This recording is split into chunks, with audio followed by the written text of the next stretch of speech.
It's been nearly a month since the White Sox fired Pedro Grifol as the manager. Let's review how the Sox are better off without him, despite not winning many games since firing him, and who should be the next manager with my guest next on Locked On White Sox.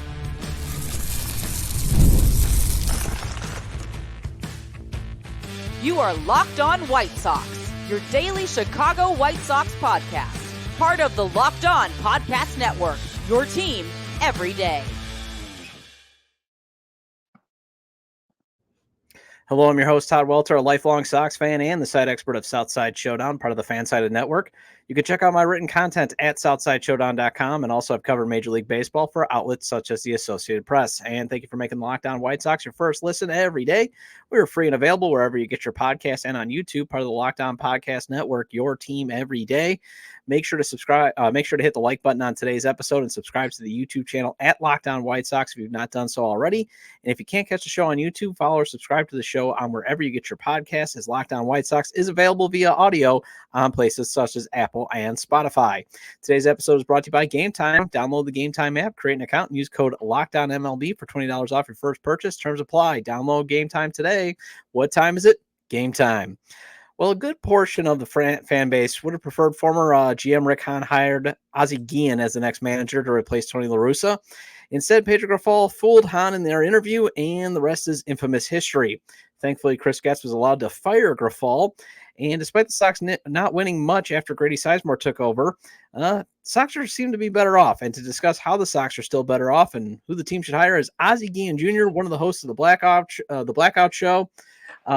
Ozzie, I know it's clear as day that the White Sox are better off without Pedro Grifol, but why do you think it was the right call to fire him instead of keeping him through the rest of the season?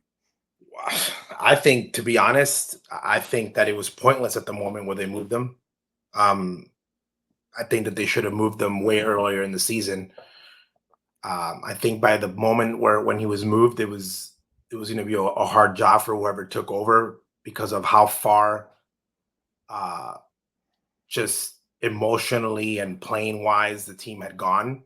I think Pedro should have, if you're going to move him, it would have been an April and May decision, if not prior to spring training. If you're going to judge Chris Getz, this is something I'd tell Chris, and I told him that his time would start once he would fire Pedro. I'd tell you, I would have told him that. It's going to be a move that did he take too long to move away from Pedro? Is that going to hinder? Again, there's other things that go into play. You know, usually when you fire a manager, you have to have most of the times it's a decision from the organization, not a one person decision. Contract, philosophy and whatnot. But I think that he overstayed his stay. And the part that's really hard, Todd, is that, if you didn't know the details of what had gone into the bringing of Pedro and what the promise was to themselves and to the fan base, I think it wouldn't be as tragic, because that's the right word for it, is tragic. But this is just as bad of the opposite of winning the World Series. Like, you have the World Series, and I'm a person that looks at history, and I went back because of just how involved Ozzie was in the situation where they had interviewed him, which we never thought they'd interview him again, but they made it public. They interview him, and then the words, the next Ozzie Guillen, and this guy's going to change everything, where it's gone.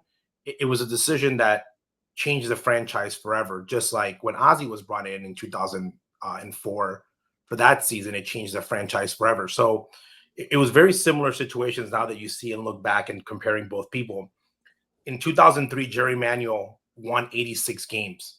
Okay, just 5 more than Tony La Russa and Miguel Cairo did in the season before Pedro took over.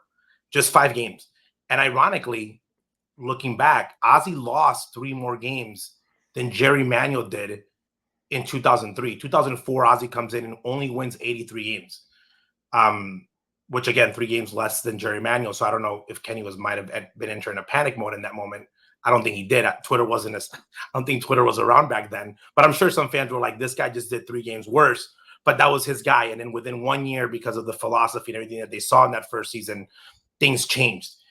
And when you compare that, Pedro Grifol took an 81-game team, okay, with the support of his general manager and the moves and everything they had, and he made it 100 like 20 games worse than what he had taken it. Then he comes down and says everything he did in the offseason, I didn't like this team, and then starts off worse than he did before. So that's why I think that he got fired too late. Was there was no point in his career with the White Sox where there was a positive moment other than the press conference. There was never like a week of greatness.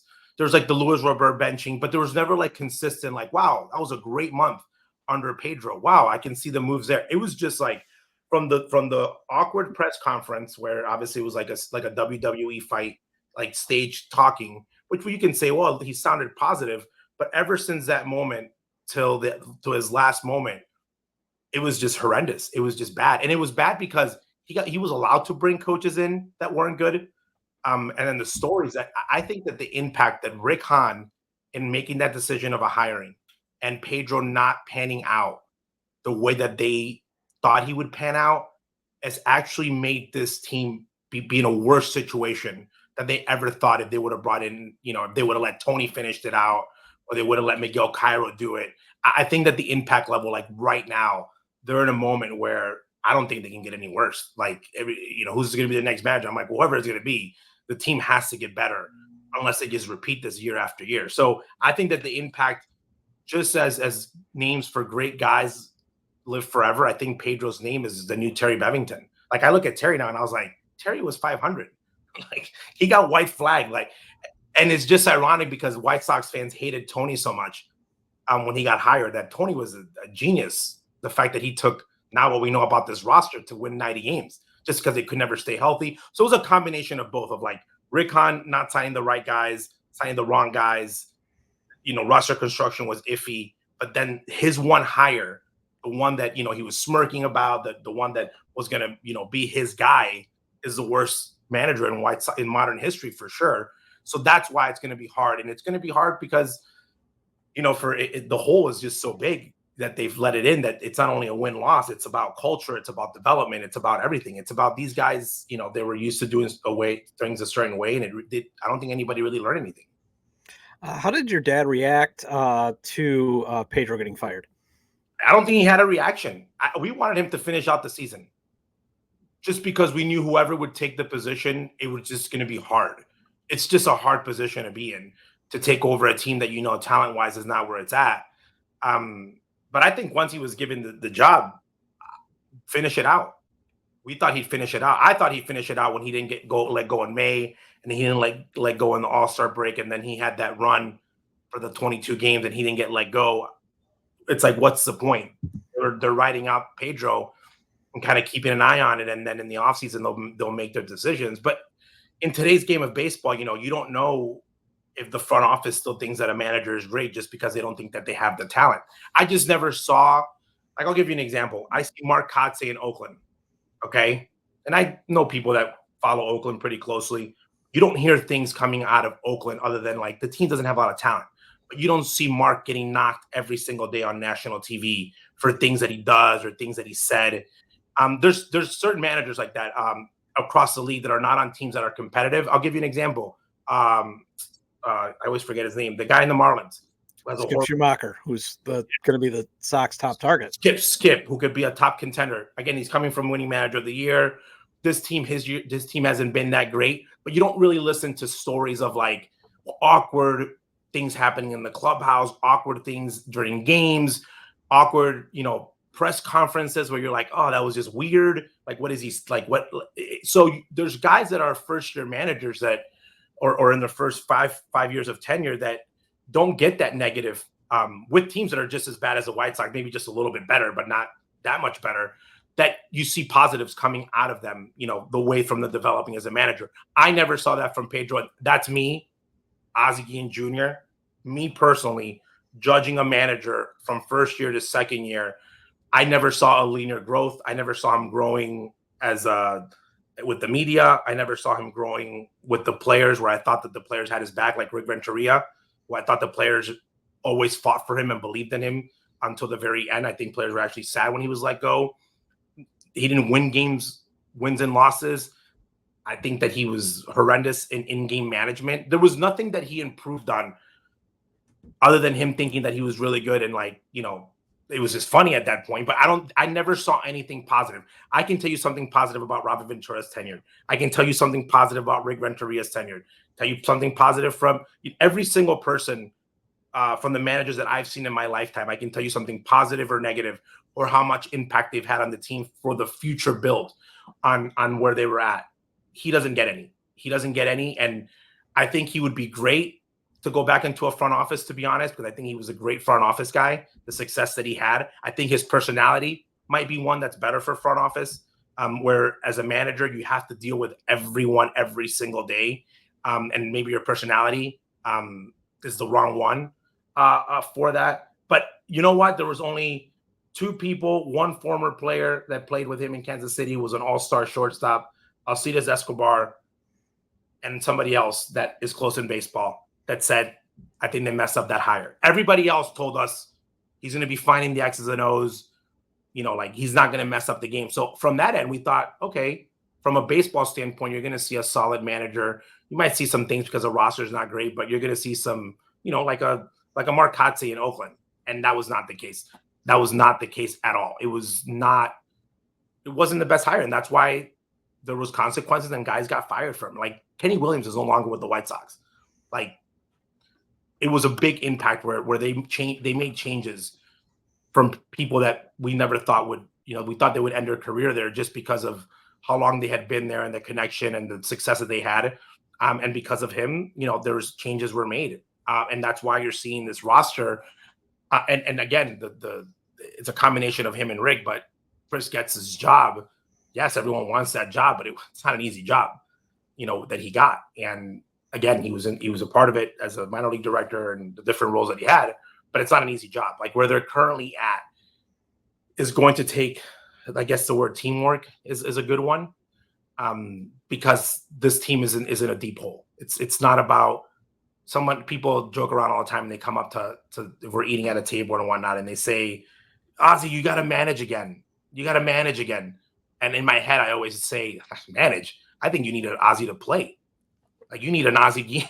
Like we need to find the next Ozzie Guillen to play. We need to find the next. Forget Ozzie managing. Like Ozzie was here in an original rebuild in the '80s from a championship, from a playoff team to a team that was not good, to a team that in the '90s were able to compile a lot of wins. And everyone knows the '90s White Sox going into the new stadium. But Ozzie was like one of the corner pieces. Like we need Ron Karkovice. Like we don't need Konerko to be the hitting coach. We need to find Paul Konerko, the player.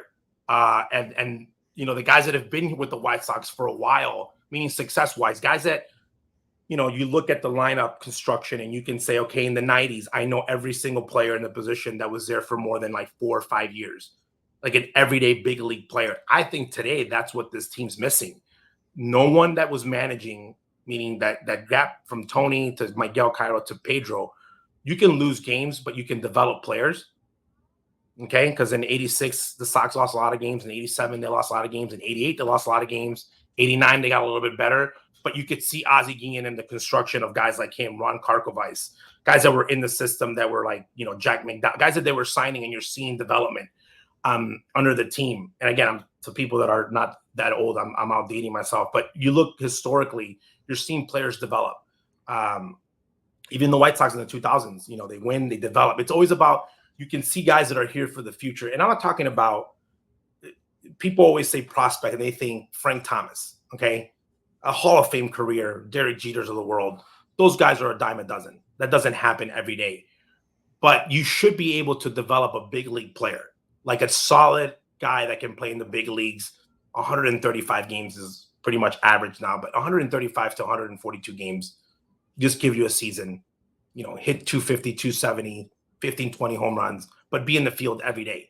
That's the type of players I think they need more right now, more of those guys than just bringing one big superstar. Because even like for example, Pantera, when they were like, oh, Pantera's a superstar. Okay, let's say Pantera was the next Mike Trout.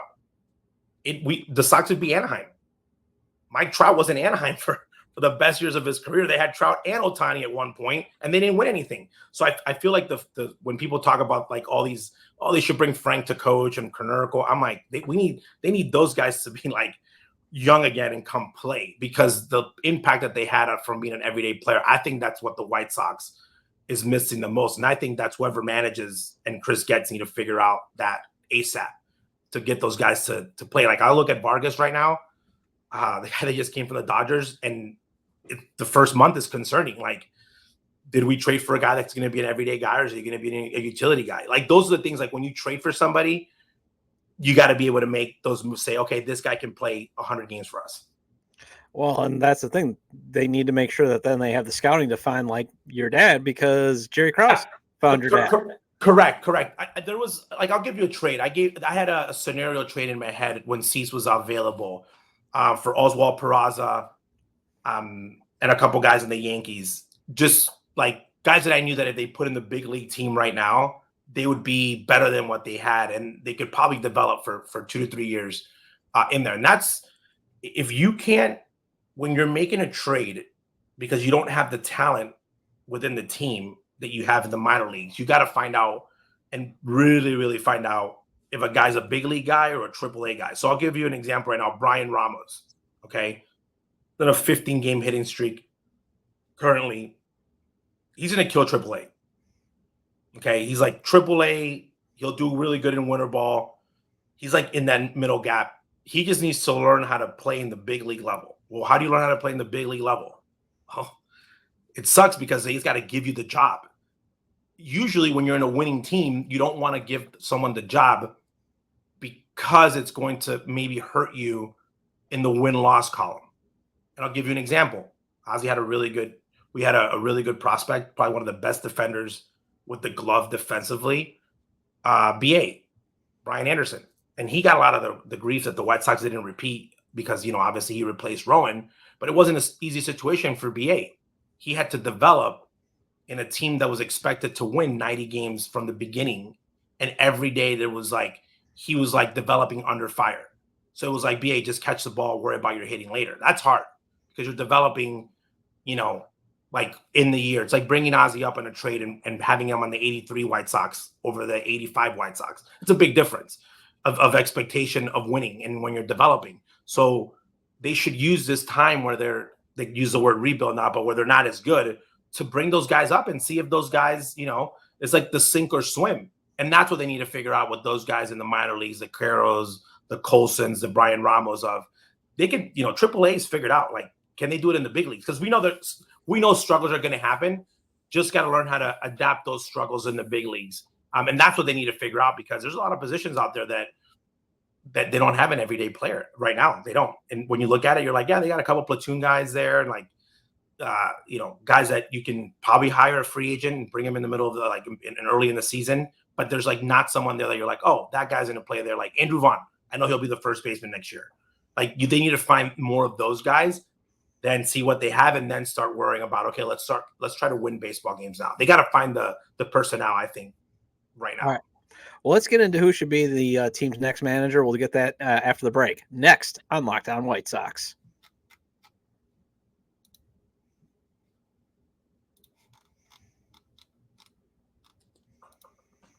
All right, passion, drive, and patience. The formula for winning championships is also what keeps your ride or die alive. eBay Motors has everything you need to maintain your vehicle and level it up to peak performance. Superchargers, roof racks, exhaust kits, LED headlights, and more. Whether you're into speed, power, or style, eBay Motors has you covered with over 122 million parts for your number one ride or die. You'll always find exactly what you're looking for, and with eBay Guaranteed Fit, your part is guaranteed to fit your ride every time or your money back. Because with eBay Motors, you're burning rubber, not cash. With all the parts you need at the prices you want, it's easy to make your car the MVP and bring home huge wins. Keep your ride or die alive at ebaymotors.com. Eligible items only. Exclusions apply. eBay Guaranteed Fit only available to U.S. customers.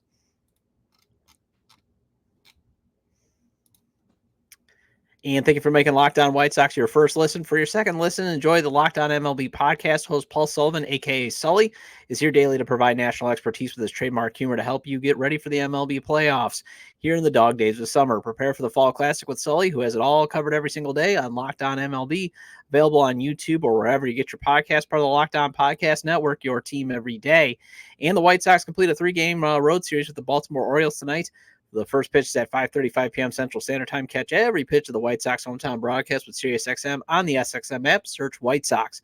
Welcome back into Locked On White Sox. I am your host, Todd Welter. Again, make sure to hit that like button on today's episode and subscribe to the YouTube channel at Locked On White Sox if you've not done so already. And if you can't get the show on YouTube, follow or subscribe to the show on wherever you get your podcasts, as Locked On White Sox is available via audio on places such as Apple and Spotify. And I'm here with Ozzie Guillen Jr., one of the hosts of the Blackout Show. And Ozzie, where can we find the excellent show you do with Gonzo and Jay, as he likes to go by? And Bravo? Where can we find that? On the Green Grid. You go on YouTube, the Green Grid. The Green Grid, it's called the Green Grid, obviously not the name because there's multiple shows that live on there, bilingual, some in Spanish. But the Blackout covers the White Sox. The Blackout, we'll talk sometimes about fantasy baseball and our favorite players. We have this season, we had a construction of the all-time lineup, but it's mostly White Sox. These guys are diehards. I'm just there as someone that has a lot of White Sox knowledge, and kind of bring back White Sox fans to reality. Yeah, that's the reason why I brought you here. I wanted to get your most people think I'm like a diehard White Sox fan. The reason for the Blackout Show that you can see on the Guillen Grid is because we're going to give our opinions. There was a lot of opinions on Twitter. Maybe it's because I'm on the older side of White Sox fans, where I thought fans were impatient. They thought it was just given to them for granted. I felt like there was a lot of marketing. And this is like 6 years ago. So all my debates were like always either going on someone's show and talking. It was like this world that was either analytical or old school. And I'm like, I want to bring a place where everybody can come in and kind of debate it, and just be more of a topic show than a day-to-day show. Because day-to-day is really hard when you cover the teams and the X's and O's. Very different than when you're doing a weekly show or a bi-weekly. But that was the idea. Let these guys come in, speak their mind. And for me to have an opportunity to talk about things from my perspective, from a baseball standpoint.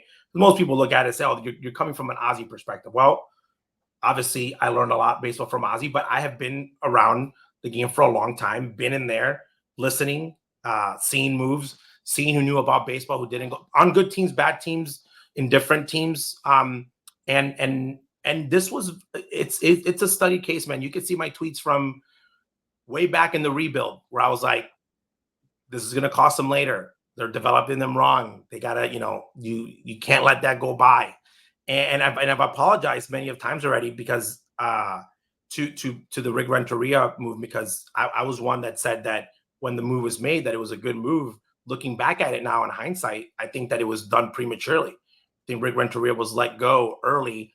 I think they pulled the trigger thinking that their team was ready, and an experienced manager can just walk in and take them to the promised land. And that wasn't the case at all. It was good. The team was good talent-wise, but I think they lacked a lot of things from a development standpoint that came back and bit them when a couple key players went down for a significant time, and obviously free agency and things happen, and now where they're at right now, where I don't even think they're going to hesitate to break the record, to be honest. I think that they're just going to go out there and crush it. I think they're just going to destroy that major league loss record. Not only because they're not a very good team when it comes day to day. I've never seen a team not be able to stop to a losing streak. You usually see a team go 3-4 losses, they get a win. Ozzie lost 90 plus games in Miami. And when you look at how many games losses in a row, there isn't many like there's a couple 7-8 games in a row, 6, but like it doesn't go above 10. Usually like teams, even bad teams, they'll figure it out. They'll get somebody out there, you'll rally the guys up for 1 or 2 games and you'll get a win.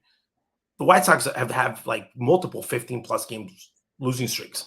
That's impressive. That could be that doesn't even need to be the manager. Like that's morale and pride, I think. And that's something that's one of the things that concerns me the most, is that the amount of games lost in a row is like, wow. And it seems like there hasn't been able to be life in it. And that's where I think that's concerning, and the record will be crushed because of that. All right. Before I get into asking who you think should be the next manager, how do you think Grady Sizemore is doing as the interim manager? I think Grady's doing. I'm judging Grady on a couple things. I think Grady was picked because I think they might have had conversations with the players, and they were like, who do you think could lead us? And I think right now this team is not necessarily about X's and O's. They were like, who can we stand? And Grady was a guy that I think players respected and it was easy to get along with. And usually not the loudest guy in the room, has to be the best guy in the room. And I think that he's done well. in the sense that first press conference and not try to change who he was. If you know Grady and you know his style, you would know right away if it wasn't trying to be him. I saw his first ejection, got his money's worth with a veteran umpire, which was good. And one thing that I like about Grady, and again, I know it's probably going to die out quick because they're going to age him. Even he's not going to manage more than 3 months. Is when you look at the clubhouse during the game, you're like, okay, there's something positive from there. Grady hasn't made it awkward where you're looking in there and you're like, yeah, there was a point where you're like, if Pedro's this full of it, can you only imagine if they actually won games? That there was like an enjoyment of like, okay, they lose, it sucks, but it'll be great because Pedro's gonna have to suffer and do another press conference. That's how you really thought about it because of how condescending he was. You don't feel like that with Grady. With Grady, you're like, man, I really hope they pull through. Like when they hit the home run, Vaughn hit the walk off, and the guy robbed the home run. The Rangers guy, that one hurt because you're like, man, like they did everything perfect. They're gonna walk off this team, and Grady's not gonna get the win. But I think for him, it's a great way to audition, not necessarily for a big league job, like right away next year. But I think he'll be part of the staff. I think it's a great way for him to be potentially the bench coach. I think that he was the right guy for the job at the moment because they tried something new. I think that if they would have gone to Charlie Montoyo, bring a veteran guy in, unless that was going to be like a longer term solution, they brought in a guy that was like, hey, let's bring the young, vibrant guy and kind of catch, let's see if his energy catches on and we can win some more games and not break this record. So no ill will against Grady at all, because I'm judging him on something completely different because it's his first year managing. His X's and O's, to be honest, there was moves at times that I knew Pedro probably was going to take out the pitcher. Grady has let the guy ride. He's made the moves that he's had to made. Roster construction can't really judge because this roster is not very good. So like lineup construction is like, when he's hitting Lenny Sosa third, do I think that's Grady or the front office? I don't know. But what I like about him, and I'm going to say this, and this can lead to the next topic of who I think should be the next manager. When I see the game, even when they lose, I don't think today Pedro's lineup lost or Chris gets in front office lost. At times you would see Pedro put players to play and make moves that I'm like, there's no way that the front office is agreeing to this. And I think that's part of what Pedro got let go before the season ended I think that the front office might have wanted to play some guys more and make moves and kind of like help develop. And Pedro could have written that wave. And Pedro was like, he would say it, I'm not going to give up losses for wins for talent development and whatnot, which is probably the dumbest answer you could ever give for a team that's going to lose 100 games. He was talking like he was like, the Dodgers, like they're asking, Roberts to play, Dave Roberts to like play a young player, and he's playing him, in order of winning games. It's like made no sense whatsoever. So I think I'm judging him on that. I think that today Grady and the front office are, even though they're losing, they're more cohesive than the Pedro regime was. All right. So who do you think should be the next manager of the Sox? I had this joke. I keep saying Drake LaRoche, bring Drake back. Yeah. Well, he was the biggest impact they've had in the clubhouse because they always bring the clubhouse like, oh, we need a clubhouse guy. And I'm like, there hasn't been a clubhouse guy with the impact that Drake LaRoche has ever had. And it's like a personal story because when the whole Drake thing happened and the stories that you were hearing about it, I thought it was like mind blowing because players literally love this kid that much, which is awesome. Then I had a chance to sit with Robin Ventura actually at Harold Baines' Hall of Fame induction. We had dinner with him and we wanted to verify some things that had happened and just made Drake's legacy and legend that much more. So I keep joking around like I say Drake LaRoche. You know what, man? I think that whoever is the next White Sox manager, okay, is got to be someone that just can help them develop players, okay, into becoming everyday big league guys. That's the first step. They can't think about, is this guy going to be here in 6 years if we're in the playoffs? Is this guy going to be a good World Series manager? You worry about that when that time comes. You have to bring someone that's a great developer with coaches that can develop guys, that can hold guys accountable. If you're going to make that plan, that's someone that you have to stick with and have him and say, hey, your window's going to be 3 years, and get him help to develop in those 3 years and get them there. If you don't think that you have the right guy in 3 years, and you make the terms a lot shorter and test individuals out. But I think it's got to be someone that has, the passion, number one, real passion, not just stuff that you say, but the passion to bring something big back to Chicago that is locked in and knows what to expect, delivers honesty to the front office and to the fan base. When I say develop honesty to the front office, you can't have somebody come here and say the front office says, player X is an everyday baseball player, and in your gut that he is not, and you just say yes, just so you can save your job. That won't work. That would be more years of losing. That would be more years of that would be Pedro. That would be more years of doing it. And that's the part where they got to hire the right guy for the Chicago White Sox and for Chris Getz. Why do I say that? You can't imitate other organizations and what they're doing. My brother Osney was in the Houston organization for a couple of years. And this is a couple of years back. But when you would compare what Houston was doing in their spring training to what other teams were doing, including the White Sox, I don't know if Houston had it right or wrong, but it was like night and day. It was like I compared to like one company's using an Excel spreadsheet, another company's using 100 humans in a room to do a formula. Both are getting to it the same, the result that they want at the end, baseball players, but one's doing it way more efficiently than the others. They have to, and people keep saying hire more analytical guys, and be whatever your theory is going to be, whatever your philosophy is going to be moving forward, you have to have a manager that's there. Looking back at history, Ozzie Guillen never managed a team for the Chicago White Sox, for better or for worse, because you can say it didn't work, and that's fine. Where Kenny Williams, as the head of the team, ever went into a season saying, we're not going for it this year. Okay? They would try to get the players that they could afford or the best combination of them to put a team on the field that would go to a playoff. Even though Ozzie was like, hey, maybe we should, rebuild this. No, like every year they went for it. They would sign free agents. They weren't great at developing. They were big in the Cuban market. He had a formula. Okay. And Ozzie and him kind of like, they expected guys to develop from the minor leagues all the way up. And that was his formula. And other teams have had it and they've been successful. But now it's like everyone thinks that you need to be analytical. To think that some teams were not analytical is BS, because numbers have always been around the game. But being analytical, meaning if you want to be Tampa Bay and you're using the starter, the opener, well, you have to develop guys from the minor leagues to be openers. Okay. If you're going to be playing your third baseman and shortstop consistently or whatever crazy shift, which isn't allowed now, you have to play the game that way. So whatever you're developing to needs to be your strong suit. So it's ironic when the White Sox say we need to be more analytical. It's like, okay, who's the director of analytics for the White Sox? When you look at his background, it's not deep in analytics. He's a finance guy who learned the numbers, and he's a director now of analytics because he understands numbers, but numbers in finance and baseball are not the same. So just to give people titles, to give them titles and say, we're doing this, or we hired 10 analytical people, so we're analytical now. I'm not saying analytics is not the answer, but whatever they decide, and I mean, Chris, Barfield, Bannister, the front office, the bosses, they need to make sure that manager that comes in fits into all that.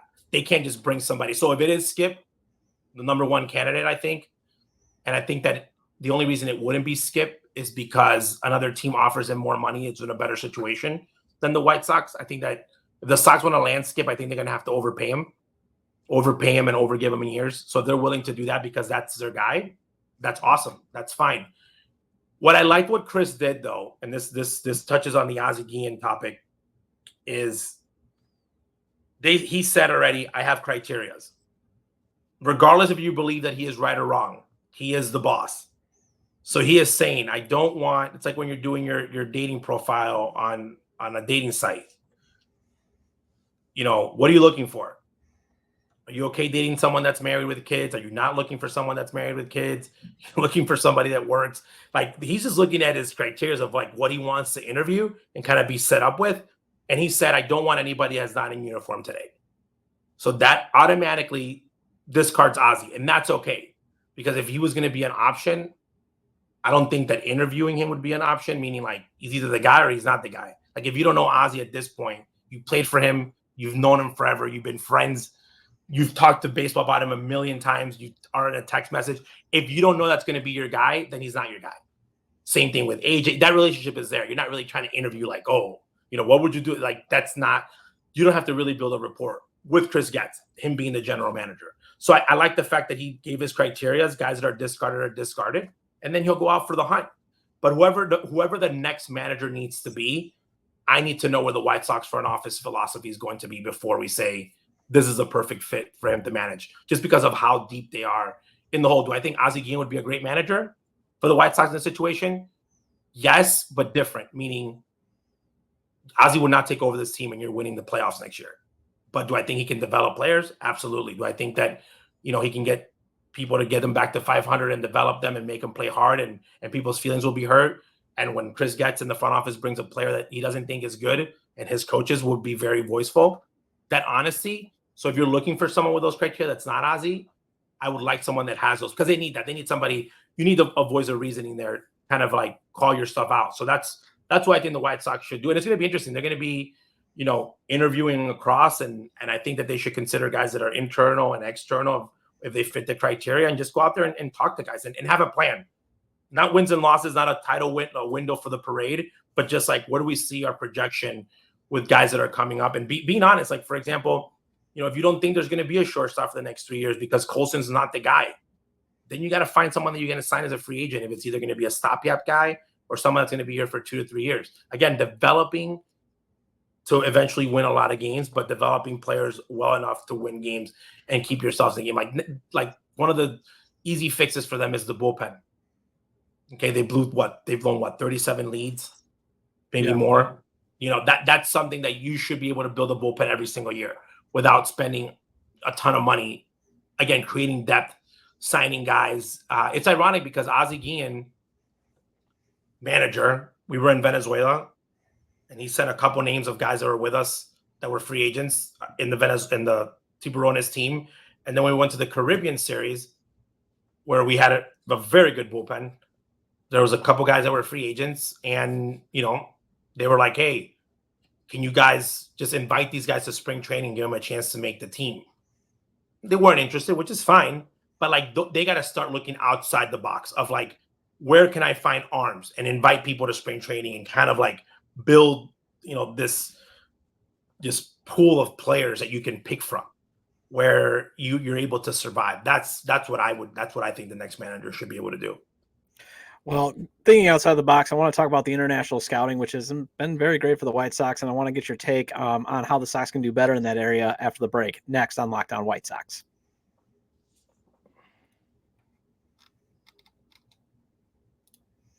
PrizePicks is America's #1 daily fantasy sports app with over 5 million active members. PrizePicks is the easiest, most exciting way to play daily fantasy sports.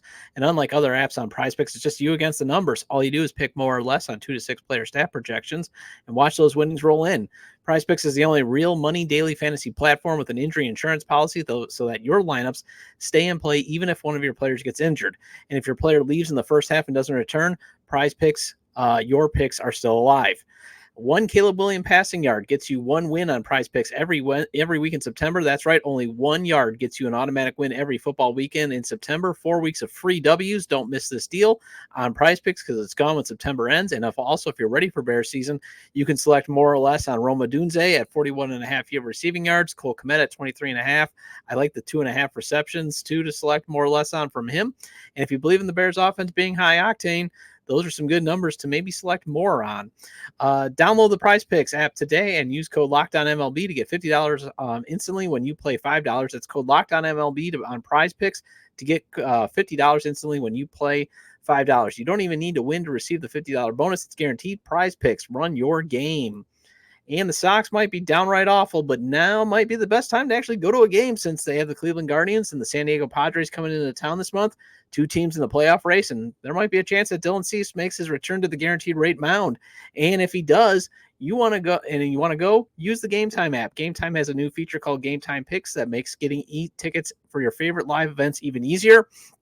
Game Time Picks filters out the fluff to show you Only incredible deals on great seats, so you don't have to waste time searching through thousands of tickets, and maybe you don't want to go to a Sox game, even though the bathroom and concession lines are going to be light. Game Time has exclusive flash deals and sponsored deals on tickets for football, basketball, baseball, concerts, comedy, theater, and more. Get a panoramic view from your seat in the app before you buy. Take the guesswork out of buying tickets with Game Time. Download the Game Time app, create an account, and use code LOCKEDONMLB for $20 off your first purchase. Terms apply. Again, create an account and redeem code LOCKONMLB for $20 off. Download Game Time today. What time is it? Game Time.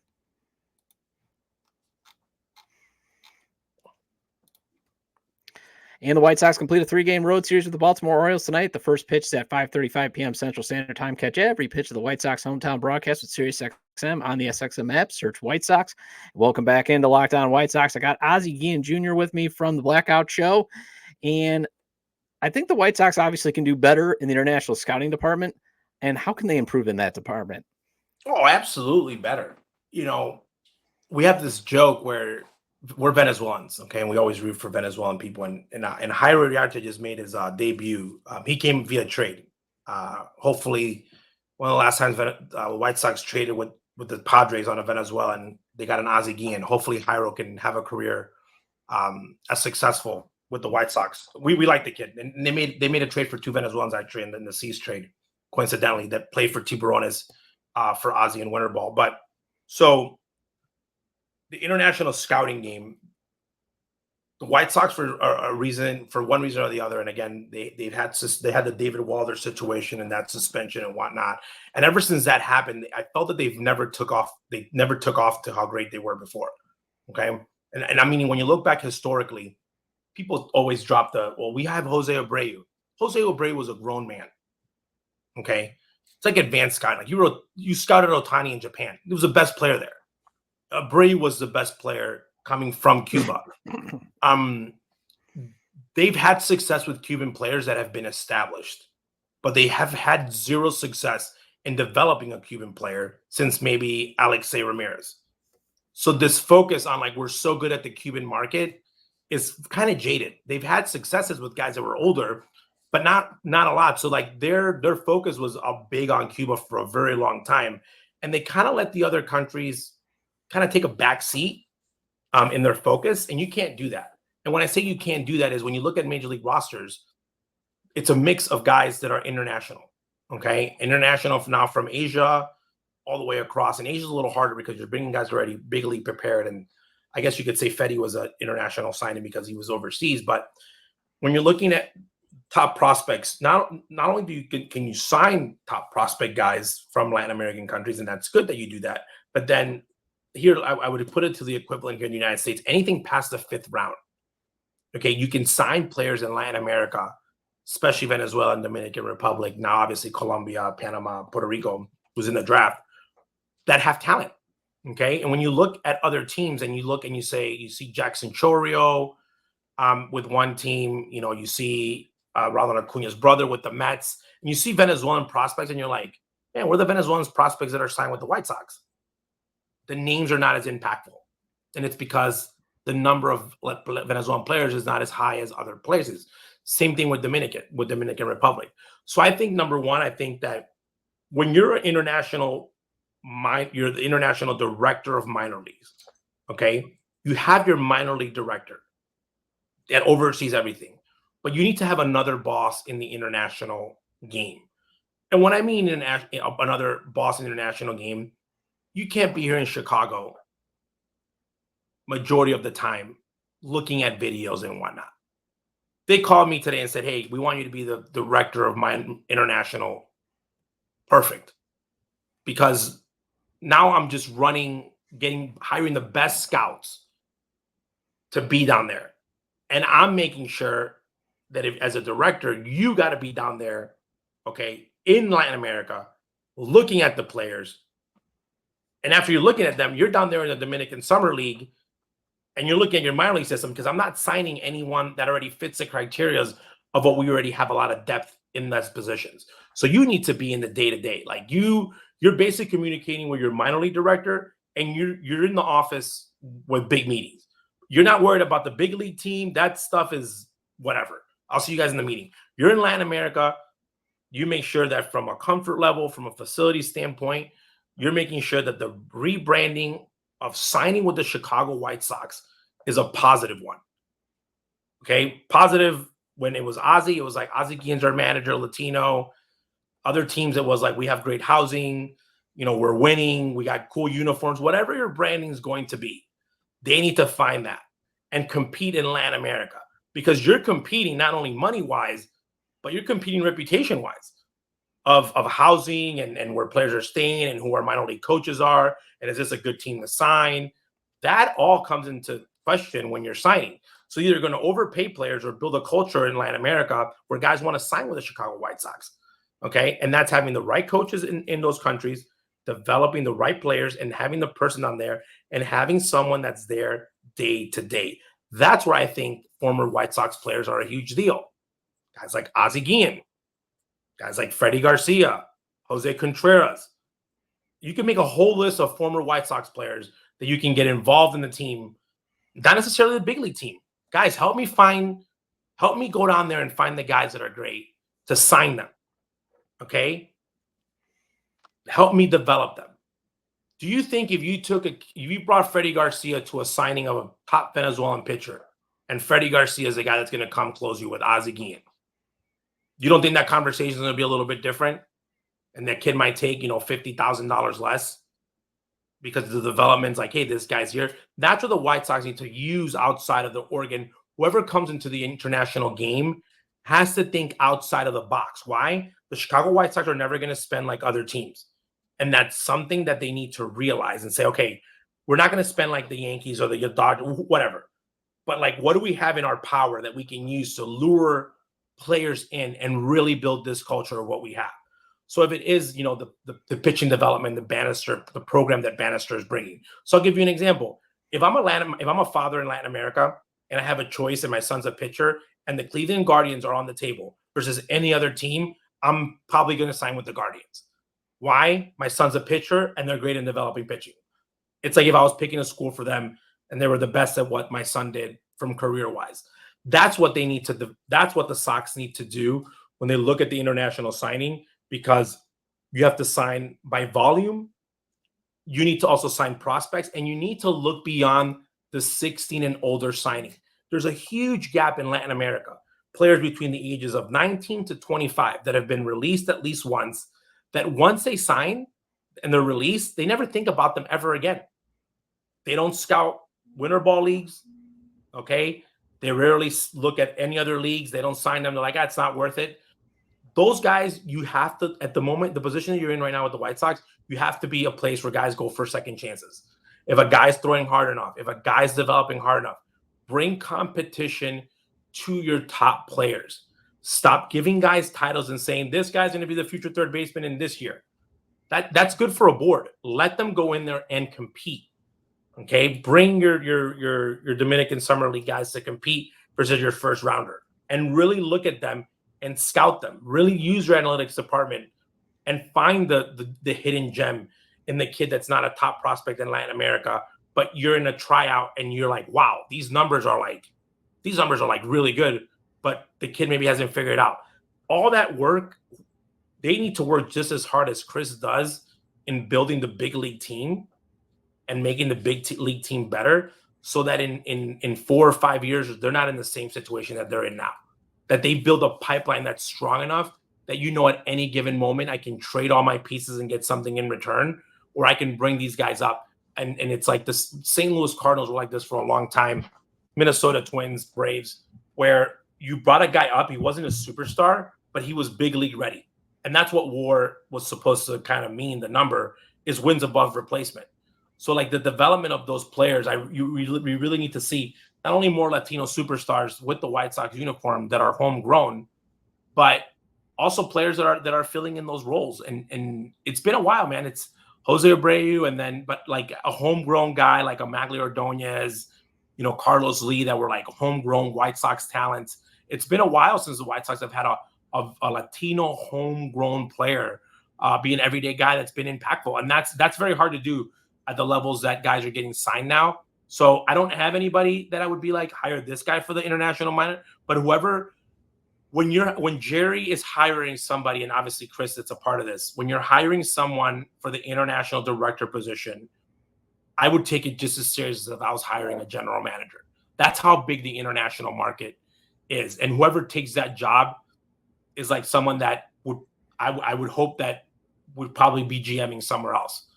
And I would find that person because they're going to hire the right people. Because people think the international head scout is the one that's going out there and scouting everyone. No, you're the one that's putting the band together, and you're running the program, and you're making sure you're bringing in, analytical guys. You're bringing in, guys that are like old school eyes. You're bringing in advisors.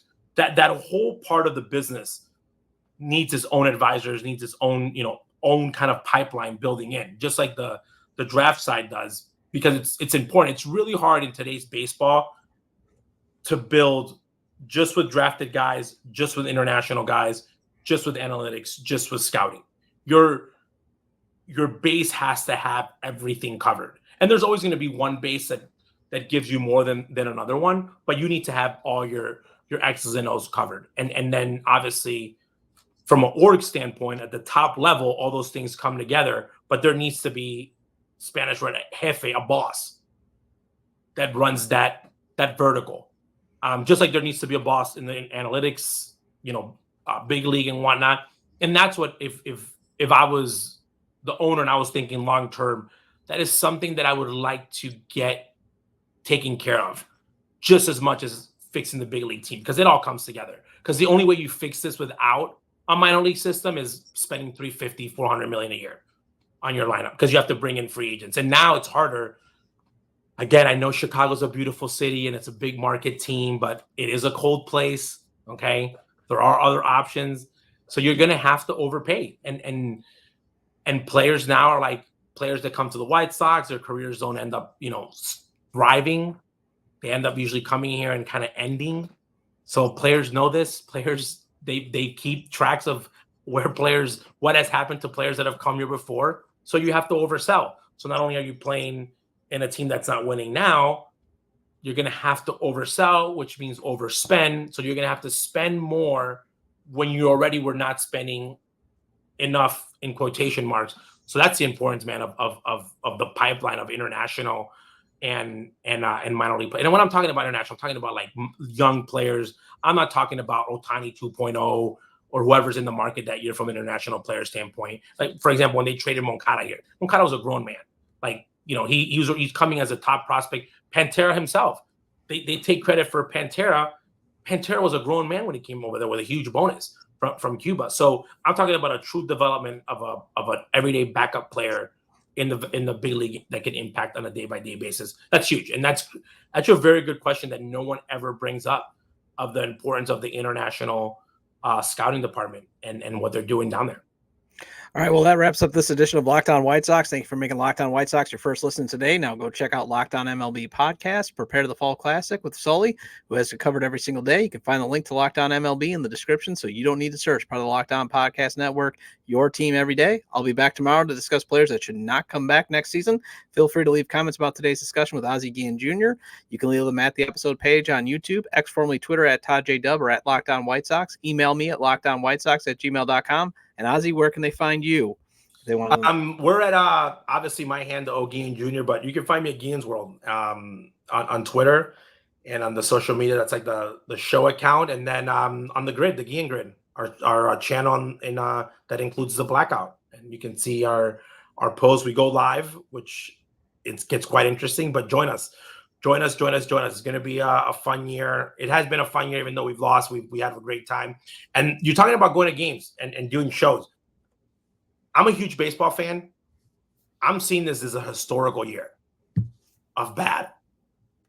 Like I've when it's all said and done, I'm going to be able to say I got to see the worst, and not like I saw a couple games. Like I've actually watched the games. So I wish it wasn't on the White Sox, but if this was like a bad team, if it was like a team that I don't usually watch, I'd probably like tune into the highlights.